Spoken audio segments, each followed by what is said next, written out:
bookmakers over in England, but I just turn it around. I just think Liverpool they've got that 3-point cushion. You know, Klopp will be building them up. It's going to be game by game, all that usual garbage that we hear.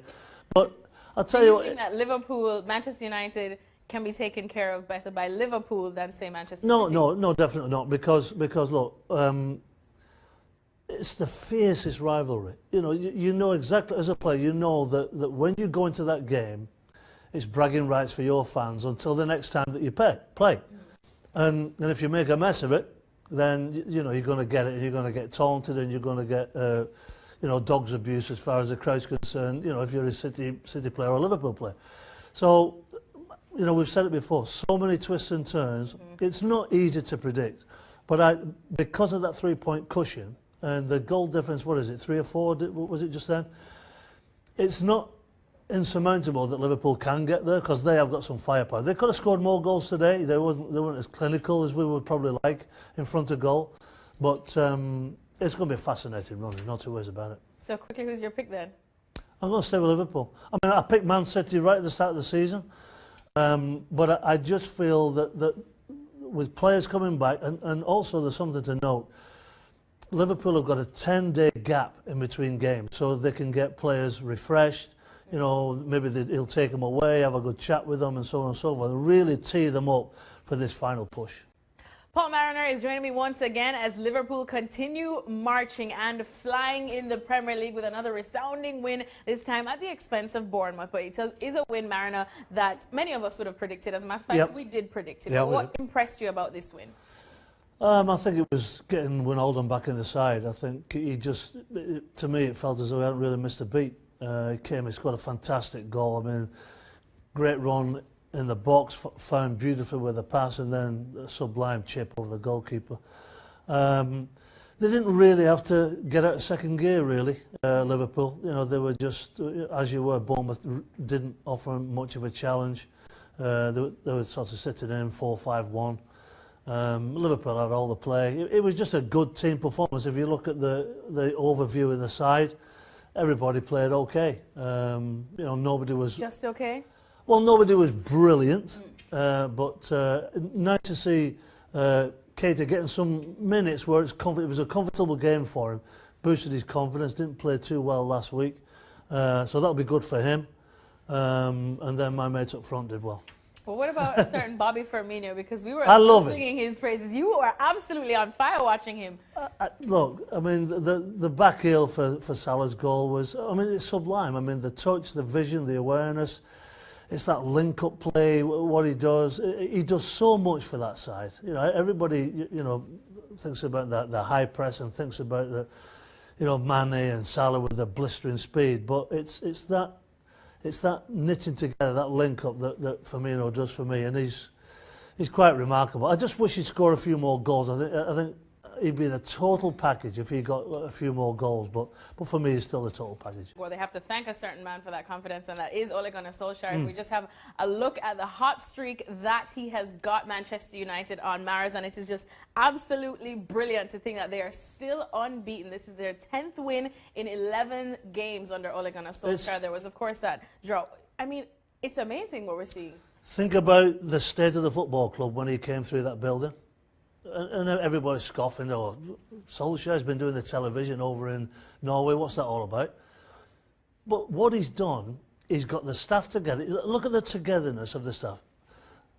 Mickey Phelan coming in, I think that's a genius move, because he was with Sir Alex for a long, long time.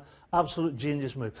When you look at the togetherness of the staff, that filters through to the players on the training ground, it filters through to the players on the match day field. It's such a feel-good factor, feel-good factor. And people might poo-poo and say, that's just, you know, froth. It's not. It matters. It's not. Because the way that Mike Phelan and Solskjaer and his staff and Carrick, the way that they individually go around and talk to players, it's massive. It's massive. And it's not to be understated what a job that this lad has done. Well, with that said, let's get to some questions now, shall we? Yeah, why not? Why not? All right, well, with exactly what you just said, we have a good question from Bobby, and he wants to know, if Man United win those next 5 games, should Solskjaer get the job permanently, especially after what you just said, the whole romantic thing, the feeling that is around this team.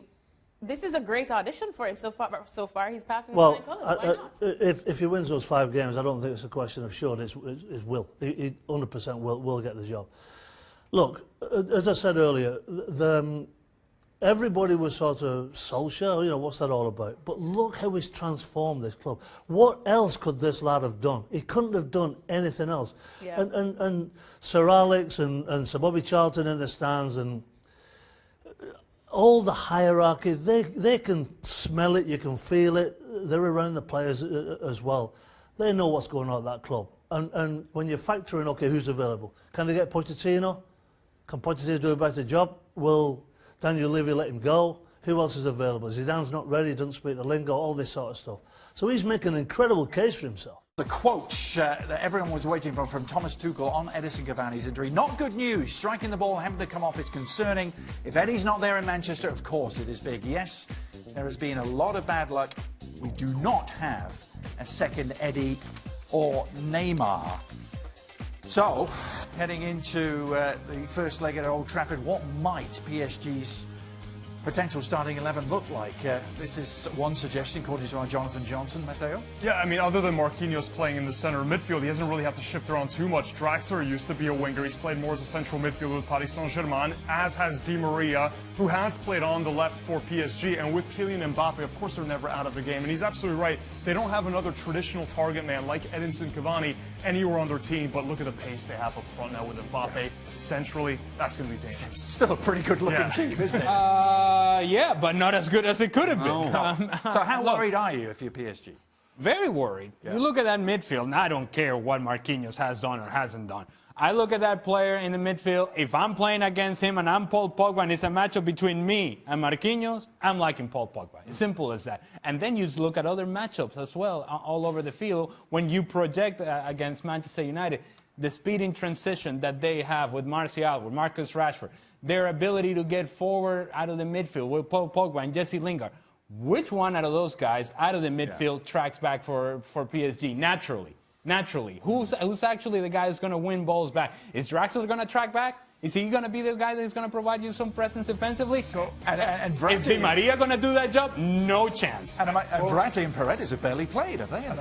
Yes, I think it'll be a back three, though. We've seen this from Tuchel, Marquinhos, Kimpembe, and Silva, the 3 center backs. So it's not going to be a case of Marquinhos actually playing in the midfield. He'll be dropping back in between the other two in his natural position. That also allows Bernat and Alves to get and forward. then who defends out of the midfield? It's still the same question. Verratti and Paredes, they play as a holding midfielder. They can defend. And Verratti hasn't played up until this weekend, so you don't know exactly what you're going to get Paredes from us. plays in front of the defense. Verratti's a good defender. Okay, so what you're saying is that you would take this team over what might have been. No, of course I'm not saying that. I'm saying that someone, you said who can track back? They have two who can track back and play in front of the defense.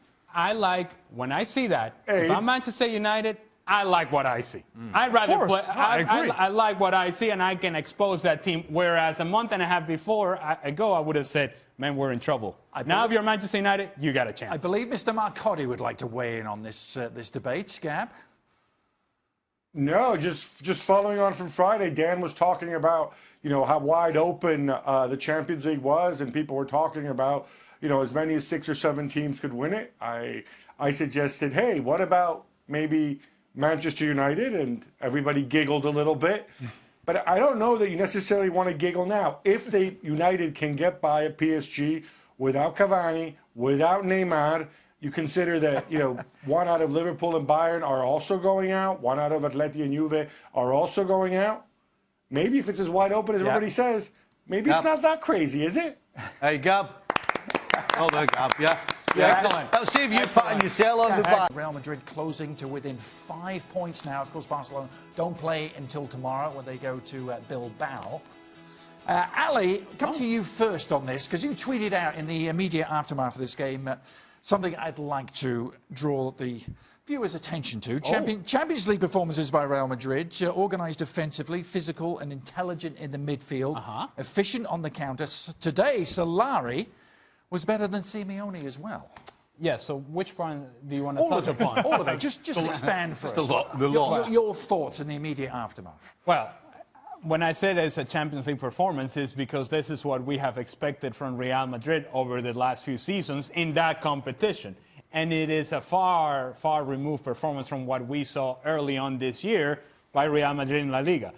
Today, organized defensively, it was a team that knew exactly what they wanted to do, knew what they wanted to do out of the midfield as well. They created all sorts of problems for Atletico Madrid in the midfield because Thomas was the only player that was really willing to defend out of the 4 guys that were playing in the midfield for Atletico Madrid. And then whenever they forced turnovers and whenever they forced Atletico Madrid into areas where they could get those turnovers, they're going on the counter and they're going quick. They're using the speed of Vinicius, they're using Benzema, who's a guy that can give you an outlet, and then Luka Modric find them the runs in behind as well, of whether it's Gareth Bale, whether it's Vinicius, whether it's Lucas Vazquez. Today, Real Madrid, this version of Real Madrid, looked to me like a team that can certainly compete in Champions League. What you said about Solari, I love what he's done with his personality. He's come in, he said, Marcelo, you're overweight, on the bench. He's looked at other players that have maybe gone out at night. Isco, he's not training hard. He's going out and having fun on a night. You're on the bench. 2 years ago, he's one of the top 3 players in all of Spain. He's put in Reguilón in the place of Marcelo, a kid from the youth academy, and said, I hope that this is an example to all the kids in the youth academy that you can make it if you work hard. He's put in Vinicius, the young teenager, and he's done so well in the spot where Isco has played very well. So to me, that takes a ton of personality, and you're absolutely right. Organized, taking chances, and it's done brilliantly. When you look at the stats overall in the game, it was fairly close, but Hoffenheim at making the most of their 6 shots on goal. Gab, let's start with you on this. Please explain how, just how on earth did this happen to Dortmund? Well, it's remarkable, Adrian, especially when you consider just how absolutely terrible Hoffenheim were in the first half, and really for the first 20 minutes of the second half. You know, he made a bunch of attacking substitutions to Julian Nagelsmann, and then obviously it was one of those things with Sancho hitting the post, the chance that was missed by Alcácer.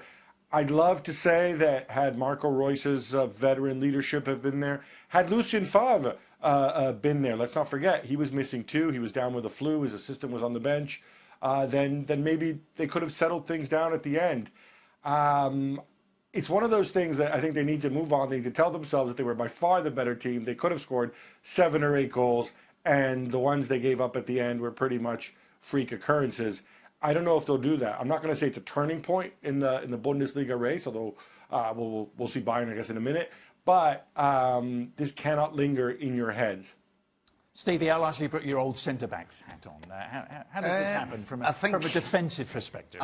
To be honest, I think that the problem Borussia have is they're inexperienced at the back. Diallo's early 20s, Hakimi's 20, Weigl's only 23, and then you've got Piszczek on the other side, who's the opposite, who's 33. So you've got 3 guys who I don't think are experienced enough, and the 4th one, well, and the goalkeeper. I mean, Burke for me. Some of his attempts in this game in particular were horrendous. Is that ever going to change, though? I mean, just the realities of Borussia Dortmund. It is a selling club. They buy young players, develop them, then when they get good enough, they go off to bigger teams. But it's a problem. At the end of the day, when you look at this team, the problem isn't going forward, the problem's going the other way. It's not a surprise, though. We saw it in the midweek in the Pokal as well against Werder Bremen, how they struggled to defend. And if we were to pinpoint as to what the frailties of this team are, you're going to start at the back. And part of that is, yes, the lack of experience, but part of that is recognizing, okay, look, we've given up a goal, it's 3-1. Maybe this is an opportunity, this is a moment for us to just get behind the ball. Hoffenheim is not good enough to break us down. Let's make it difficult for them. Instead, you continue to attack and just keep the game stretched. It's impossible to manage a game when you do it like that, and Borussia Dortmund sees 2 points walk away. That maybe makes them nervous going forward. I believe this edition of ESPN FC Extra Time should be sponsored by Pep Guardiola's sweater. Then it's going to be colourful then. Multicultural, it's multi-dimensional. Okay. How can a sweater be multicultural? Well, first of all, is it a sweater or a jumper? That's well, it depends what country you come from. Well, it's from the UK, it's a jumper. Been a subject of fierce from here, debate. It's a sweater. Jumper or sweater? Vest. It's a vest. What about a pullover? Is it a pullover? No, it was special is what it was. Gab Marcotti is also with us. On the subject of multiculturalism, our first question to Matteo. Oh, you've lost your Italian It's on that subject. He's lost his Italian accent. Where would you on the show? Is Matteo a fake Italian or the real deal? Controversy. Do you want me and Gab to have an Italian conversation?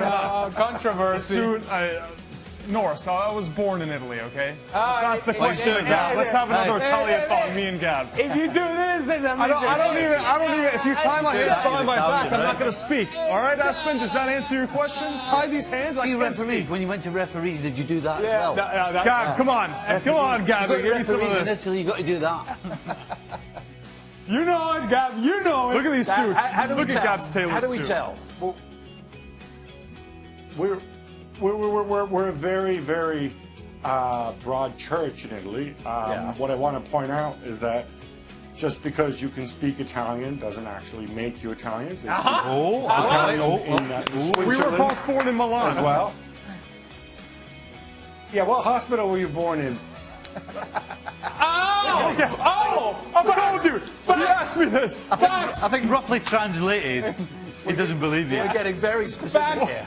We're getting very specific. I do not remember. I have my birth. I'm going to send you my birth certificate. So you don't know what you... I don't remember the name of the hospital. I have my birth certificate. I'm going to bring my birth certificate next week for you, Gab. Right? This is a war. It just started. Personally, I was born in St Andrews. I don't What remember. about you, Ali? Policlínica Barquisimeto. Okay, Mayday Hospital. Why are you all on the Gab, my side? Gab, hold on, just... Clinica San Carlo San Siro. I'm embarrassed. I have to have a word with my parents why they never told me. No, I'm not having this. The truth. What's your name? What's my name? The Calcio guy. To be continued, I believe. I don't think we've heard the last of this, but we're going to move on. Where does Real Madrid stand now, Ali? Take this first. In contention for La Liga after the win in the derby. Looks like Solari has got a real game plan. You were tweeting avidly. Yes, they have a game plan. However, that doesn't erase how poor they were early on in the season. Right. And when you play in the league, whatever you do early on in the season still shows up late in the season. And so I think the difference in points could potentially be 8 if Barcelona beat Athletic Bilbao. I think that's too much to overcome. Yep. Okay. We'll just move swiftly on then. Okay, then. How does Manchester United's turnaround reflect on certain Mr. Mourinho's skill set / talent as a world-class manager? You know what? I'm not going to say anything. You know? Just look at the league from when he left to now. That's all you need. That's all you need to look at to get the answer to that. And actually, we should point out we're talking about his skill set, the way it is now. We shouldn't forget that at one time, absolutely, he was probably the best manager in the world. Is he still a world-class But for some manager? reason, he's changed.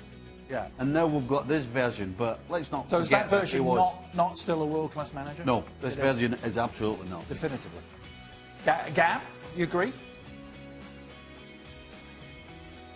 No, I was going to be all snarky and sarcastic and say actually it was clearly Mourinho's preparations earlier in the season, and now Solskjaer's just reaping the rewards of all the hard work and tactile organization and sort of motivational exploits that Mourinho put together. But I don't even feel like doing that. No, look, they have an outstanding team. They have a huge wage bill. They have very good players. They should be beating people. The reality was that under Mourinho, for a whole bunch of reasons, many of them his responsibility, maybe not all of them, it was excuses, it was negativity, it was a total loss of belief. And I'm not saying anybody could have done the job Ole Gunnar Solskjaer did, not at all. But all it took was somebody to come in, be a little bit more positive, believe in the players a little more, and the players simply regress to the mean. It's not surprising that they beat the stuffing out of Fulham because they're that much better. That is normality. Under Mourinho, what happened was the Overton window got moved, so all of a sudden, all these crummy, insecure performances were the norm. All of a sudden, all these players were seemingly terrible, except for Matic, of course. Now, some semblance of normality has returned. So, Mourinho back to Inter? Is that something that you would welcome? He, out of all the clubs he's been at, maybe barring Portugal, I think Inter is where he's really seen as a hero. He is beloved there. He had a group of players that loved him as well. Maybe the last time that a group of players loved Mourinho was when he was at Inter, because ever since then he's left teams in a heap of fire. Well, he shouldn't go then. Because he might make a mess of that.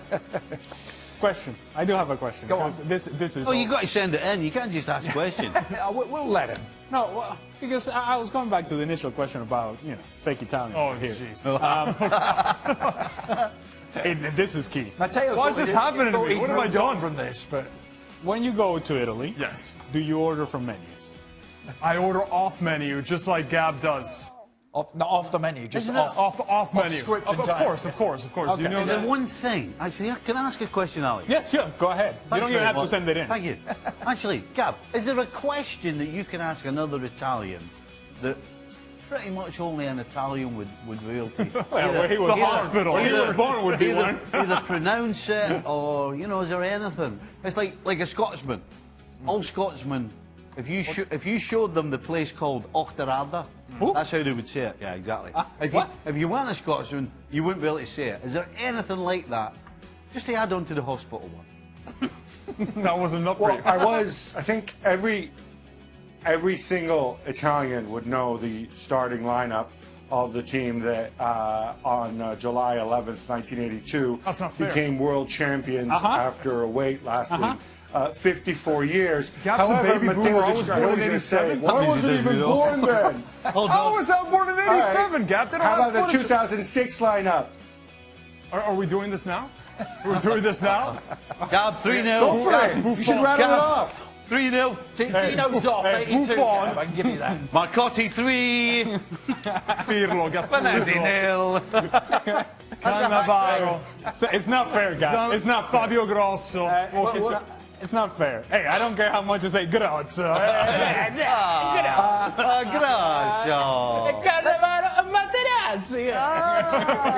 Let's let Matteo off. Let's bring it forward to modern day Italian football.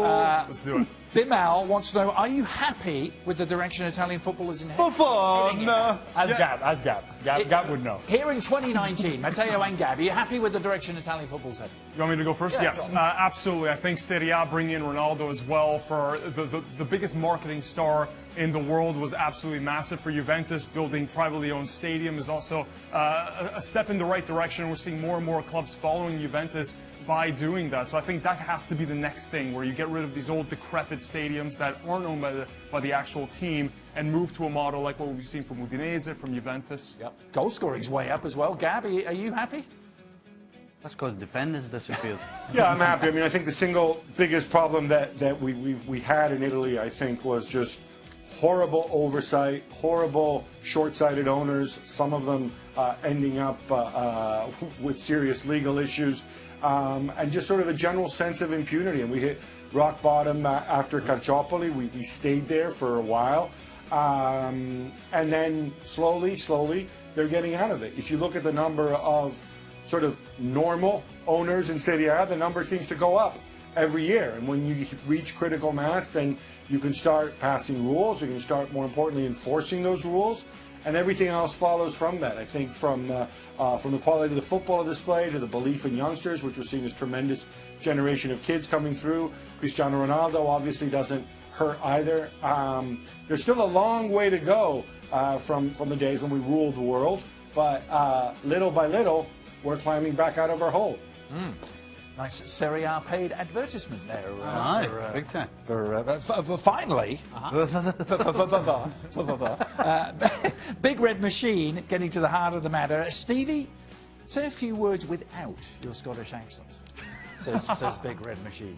Hey? American accent. Without your Scottish accent, apparently. How was supposed to do that? Well, but you said that you were almost fully integrated. You said that last Yeah, week. I haven't got to the accent part yet. What people don't know is you're actually putting on this fake Scottish accent, but you're speaking to me with an American accent back in Do you know the what? in the I tell you what, coffee there is actually one occasion where I always have to try and speak with some sort of an American accent. And that's when you phone and you speak to one of those machines on the phone. Siri? Right? Correct. So I give it the old Scottish they don't accent, understand. and they go, sorry, I have no idea what you're saying. Can you repeat that? And what would you say? So then I've got to go to the alphabet and go, A-E-I-O-U. And they go, oh, okay, Mr. Nicole, we're ready to From go. Louisiana now? Is that something that, I was going to say, So look at right. You had You're from the Bayou? I don't know, a little twang to your AEU. It's the only way they can understand me on the phone. little Dukes of Hazzard thrown in. Yeah, what's Yeah.